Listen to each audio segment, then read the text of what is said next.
Yes, come on. 6. Well, it's a start out. So me say you watch out. Kribi but you man come and not out.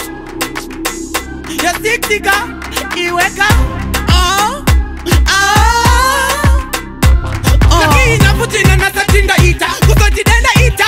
Apa irarika. Kanda anga nyemba bisi sandarara ndacha. Kunyeba ekurara maipa tata. Eye kutorota diri seri kwechi kwechi. Mama diri muso disina kana bendi. Da isiri nyoka. Ya sondi fundutira. Kuseri kwenzi shuwa nda isi itira. Mama kumbezi ratota. Ratota mfunga iratota. Zaitika panga ndichirota. Onda pepuka enderanga ratotota.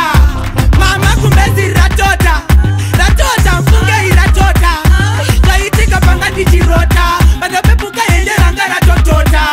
Mama wapeiti ya tite. Zaitapti kumbezi ritote. Apa mukuti buda panze uri ya rike. Pane makoso mama babudike.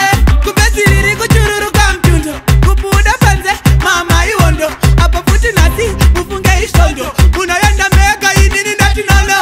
Mama kumbezi ratota. Ratota mfunge iratota. Zaitika panga ndichirota.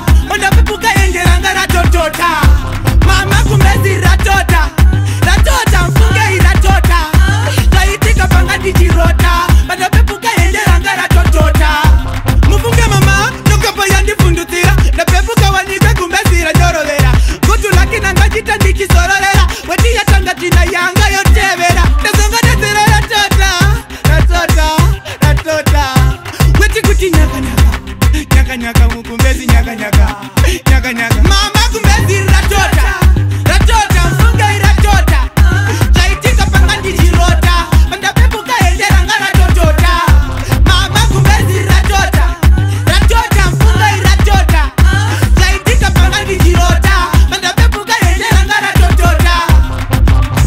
Imi mama emi ya muneta iti. Mafunga ninga babuda babudike. Uone manu vesa. Rikuchururuka weti kumbezi.